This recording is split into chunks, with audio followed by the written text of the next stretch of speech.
Olá! Nesse vídeo falaremos sobre mistura lenta. É um processo conhecido também como floculação.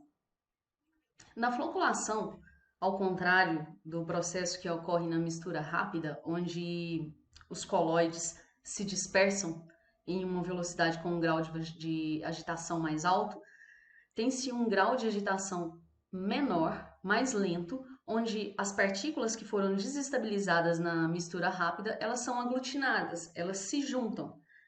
Quando elas se juntam, elas ficam com uma densidade maior do que a densidade da água e na próxima etapa, que é a etapa da decantação, elas sedimentam, decantam-se com a ação da gravidade. Os floculadores, de acordo com a NBR 12216, são unidades utilizadas para promover a agregação de partículas formadas na mistura rápida. Nos floculadores hidráulicos, que é o modelo no qual trabalharemos nesse semestre, eles criam um caminho cheio de obstáculos, cheios de mudanças de direção, para que com um grau de agitação que vai estar entre a primeira série de 70 segundos a menos 1 até a última série de no mínimo 10 segundos a menos 1, as partículas possam se juntar para na etapa seguinte de sedimentação elas decantarem.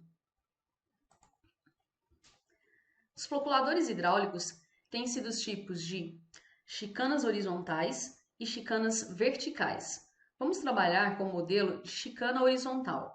A velocidade média da água ela tem que ser maior do que 10 centímetros por segundo.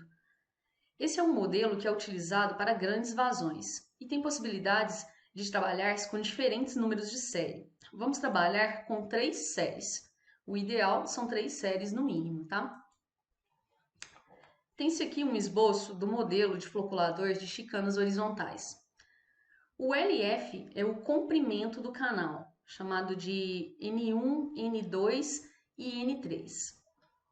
O BC é a largura da série, ou a largura do canal. A água, ela vem da etapa da mistura rápida, entra aqui no canto esquerdo do floculador e ela vai passando aqui pelo caminho entre as chicanas, né, percorrendo esses diferentes caminhos aqui, alternando os caminhos para que com um grau de velocidade já pré-estabelecido, ele seja possível a junção dos flocos. Reparem que tem-se um número de chicanas na primeira série, na segunda já tem um número menor de chicanas com um espaçamento maior entre elas e assim a mesma coisa na terceira, um número menor de chicanas do que a segunda com um espaçamento maior entre elas. Tem-se alguns critérios para a seleção do modelo de floculador a ser utilizado. Entre eles, o tamanho da instalação, a regularidade da vazão e o período de operação, a segurança operacional, capacidade operativa e de manutenção, as características construtivas, entre elas, por exemplo, as chicanas serem removíveis, e o custo de operação e de instalação e disponibilidade de energia. O floculador hidráulico é um dos mais baratos. Para os projetos de floculadores, tem que se levar em conta alguns elementos básicos, como, por exemplo, o gradiente de velocidade, que trata-se da potência dissipada na massa líquida, o tempo de mistura e o número de campi, que é igual a G, é um número adimensional.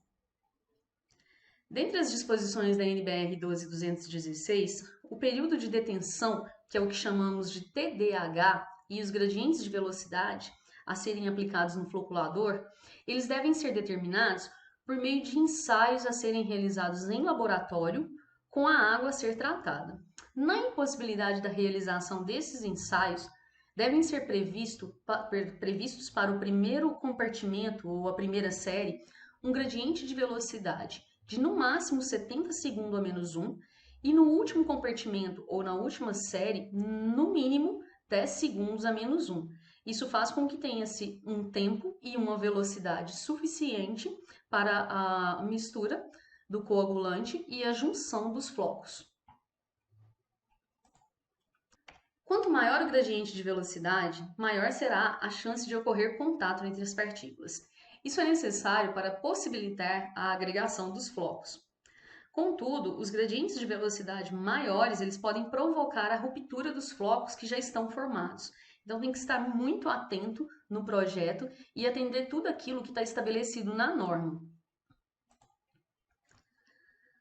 Para o floculador hidráulico, o tempo de detenção é de 20 a 30 minutos.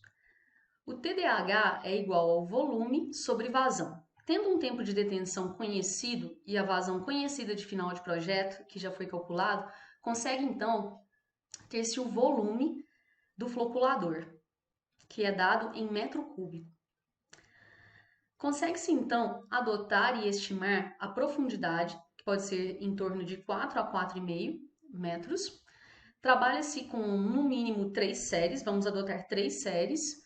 E para encontrar a área, tem a fórmula volume, que é igual a área vezes a altura do floculador.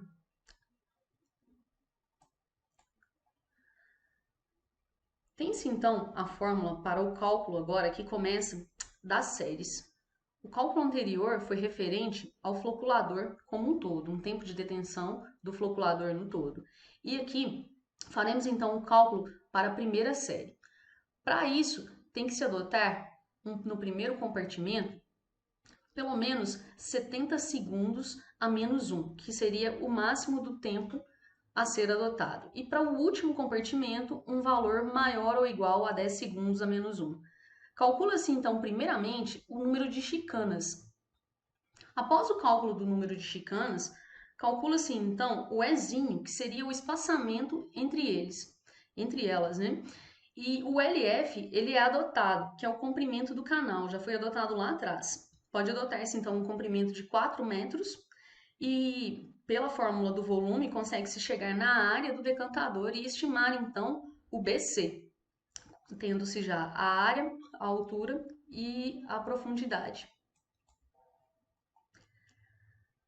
Para conferir o grau de agitação, precisa-se, então, das perdas de carga, do gradiente de agitação, que está sendo trabalhado 70, do Mi, que é a viscosidade da água, nesse caso 10 a menos 6, e do TDH, que é o tempo de detenção hidráulico na série. Tem que ter cuidado com isso daqui. É o tempo de detenção na série e em segundos. Então, se eu tenho um tempo de detenção para o floculador de 30 minutos, eu vou ter um tempo de detenção para a série de 10 minutos. Como eu não tenho as perdas de carga, eu preciso calculá-las. Eu tenho, então, a fórmula de perda de carga, onde a perda de carga é igual à perda de carga localizada mais a perda de carga distribuída. Para isso, eu preciso encontrar as velocidades. De acordo com a NBR 12216, o mínimo é de 0,10 metros por segundo e o máximo de 0,30 metros por segundo. Velocidade 1 e 2, para que eu consiga, então, encontrar as perdas de carga. Preciso encontrar o raio hidráulico, a área do canal em metros.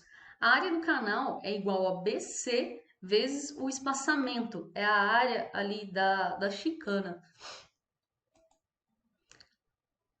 O comprimento total do canal, que é igual ao tempo de detenção hidráulica vezes a velocidade 1. Dessa forma, eu já tenho então todos os dados necessários para utilizar a fórmula e chegar ao gradiente de velocidade. Dessa maneira, eu já consigo então jogar todos os resultados nessa fórmula e comparar se eu vou atingir os 70 segundos a menos 1. De acordo com a norma, esse resultado pode ser até 20% do valor estimado. Se o resultado está dentro desse valor, eu posso então adotar as medidas que foram testadas. Espero que tenha ajudado. Gratidão.